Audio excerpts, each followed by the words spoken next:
Hello, everyone. Well, it's the freelance teacher again, Doug Marola, and I guess it is official.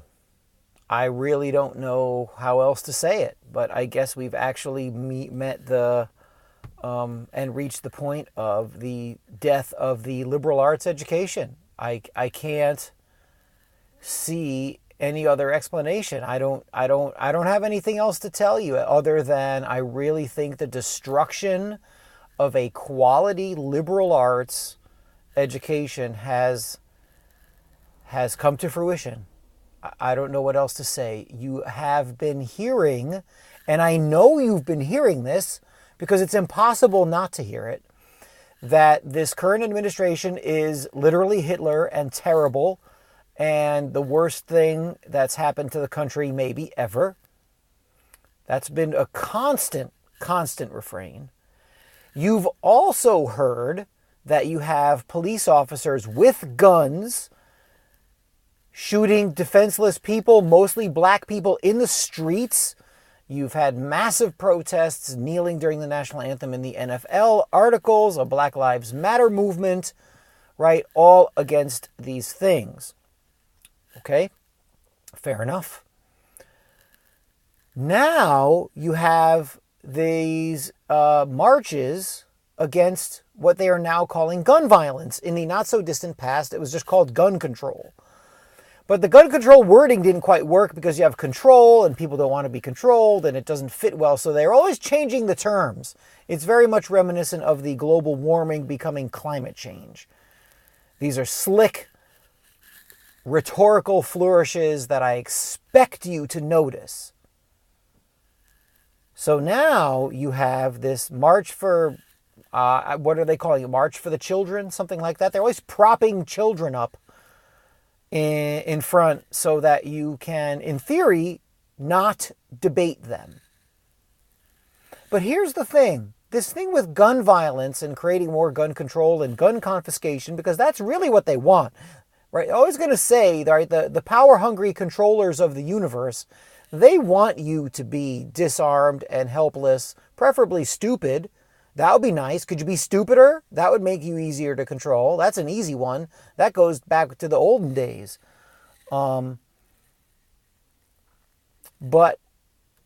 this march for gun control and stopping gun violence is a weird one because you have the powers that be organizing a gun control rally, right? This is Move On and Planned Parenthood and these other big quasi-corporate entities, non-governmental, sort of governmental things.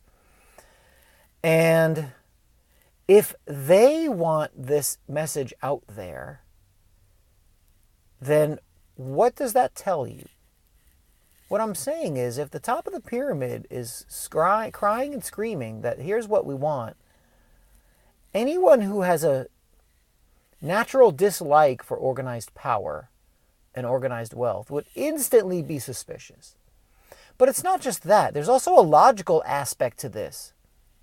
If you're going to have gun control, then only the government is going to have guns and only police officers. But hold on a minute. Didn't we just go through, right? Let's go back to the beginning of class. Trump is terrible. He's literally Hitler. He's the worst thing ever. Literally shaking. OMG. Let's get the impeachment going. He's a tool of Russia. He and Putin are best buddies. And the whole thing is awful. Well, all right. And then, so the government's going to manage gun control, but the government is Trump. And then not only that, to add insult to injury and the lack of vision and the lack of being able to ask any kind of good question is then the only people with weapons are going to be police officers. They're going to be cops. That's going to be it. But we were just talking about police brutality and the blue line of silence and Black Lives Matter and cops killing people in the street. Basketball stars, football stars, media darlings, TV people, movie people talking about, right? There's an issue with police officers killing black folks in cold blood. But if you have gun control, they're going to be the only ones with weapons. And this isn't that hard to grasp. It really isn't. The part that's baffling, and I can only come up with the fact that we have completely ruined any kind of quality education, quality liberal arts education, is that it doesn't exist anymore. Because there are millions of people apparently out in the streets saying, we need to end gun violence. And I don't know, these teenagers that were vaulted from nothing to national prominence very, very quickly. Cover of Time magazine, speeches in D.C., every talk show known in the world, all over social media. That was very quick. Mainstream media instantly got down with this group, and they are paraded everywhere. Now, maybe that's organic, but it sure doesn't look like it. You've got this guy, David Hogg, who's everywhere. Dad's an FBI agent, Clinton supporter, and he's now the darling of the press and everywhere to be seen. No, was there vetting? I don't know. And then here's the thing. One of my former students, and she's an artist and a beautiful human being, she said something that was fascinating. And she said there's a shaved head young lady propped up front and center, and I think she was front and center in Time magazine. And she said she looks like she was created at a marketing agency. And I'd never thought of it that way. She's got the hair, she's got the look, she has a Communist Cuba patch on her kind of military revolutionary jacket.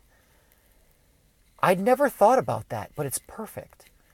And I think she's onto something. Something is up. I don't know what it is. And I'm going on record now, on March 26, 2018. Something's up with that group. It just doesn't seem right.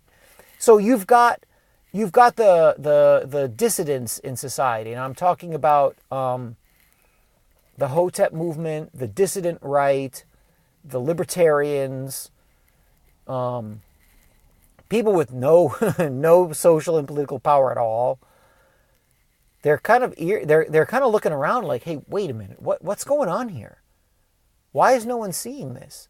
And if you had a classical education and the benefits of a classical education, you would instantly see, and this is why Socrates was killed, because he would show the discrepancies, the paradoxes that are present in what's going on now. Right? Plato said, here's how you can run society. I have a plan, and we can run society, and the city is going to look like this. It's going to be heaven on earth. Everything will be regimented. Everyone will have their role, and it will be perfect.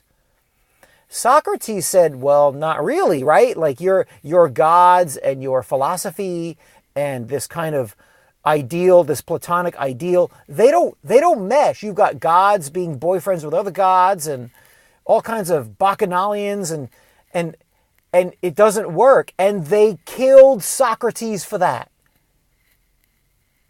Well, now you have the same thing, right? I and others like me are not getting killed on Facebook, but if somebody comes out and questions this, what happens? What happens? Let's say you call David Hogg a crisis actor. Let's say gun control is for the birds. Everybody should be cocked and locked and armed, and because an armed society creates a safe society. And look at John Lott and what he says. Let's say you were to go out and do that. Pick any major star, Tom Brady, LeBron James. They'll never do it. You know why? Because they know. They know they would get pilloried. They would get destroyed. Their advertisement contracts would dry up. Their endorsements vanish. They might have issues with employment. Think about that. It's the same thing. If you go against the rigid, corporate, very Puritan, you will follow the script and do what everyone else says, you get either proverbially killed, or if, the dark part of the deep state gets to you, you get literally killed. And there are some people that have probably been on that list, right? Very dissident types who were, made to disappear because they too much rabble rousing on their part. But all of these things would come through with God forbid, I say, a classical education, an education in Western civilization, and the philosophy behind it. I'm not talking about the history necessarily or colonialism, right? It's always a mixed bag. It's never all great one way and all horrible the other way. What, Eastern history and Eastern philosophy is all great and everyone loves each other and there's never been a massacre? Stop it. Don't be naive. Not on this channel anyway.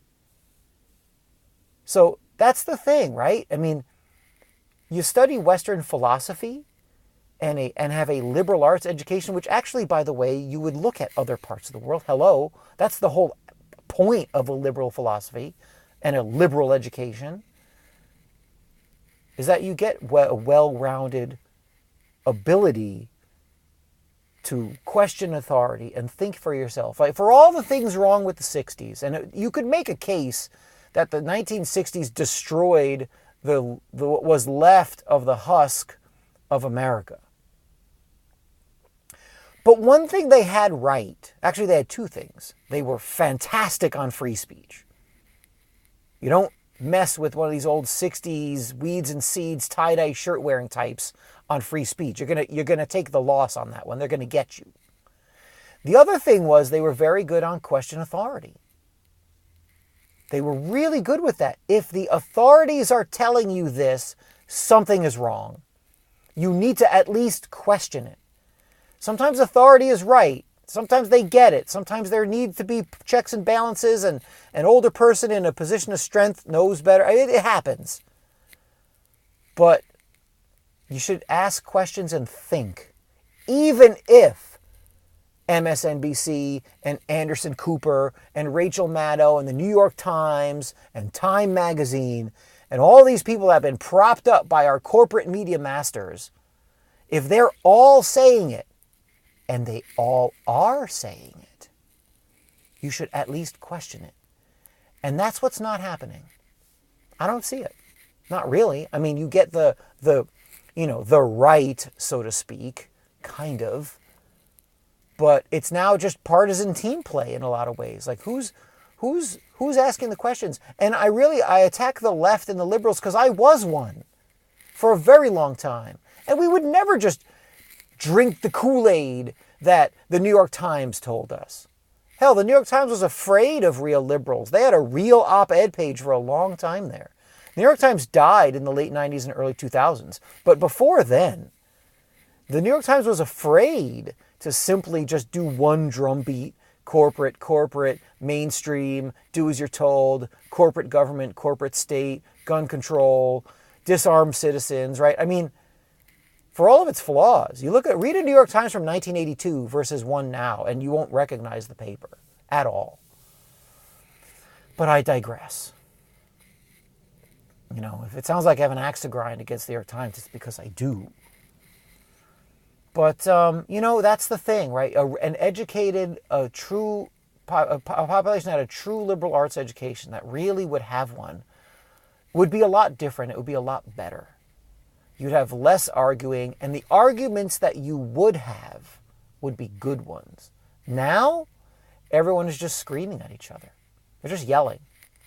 And it's their team. Right? How you have Democrats and liberals just yelling for this stuff is baffling, especially because they've been railing against Trump and cops for 2 years. Oh, now we need gun control. It's up to the kids. Look at how great they are. Wear an armband, right? Strike a pose. And they're just following along like nothing. Doesn't make any sense. You're going to throw your arms into the people you say you've been hating the last 2 years. I don't get it. Crack a book, learn some history, maybe read the things that you were told not to read before. It's those things that you're told are bad that might be good. Talk to you next time. That's my rant for today. See you then.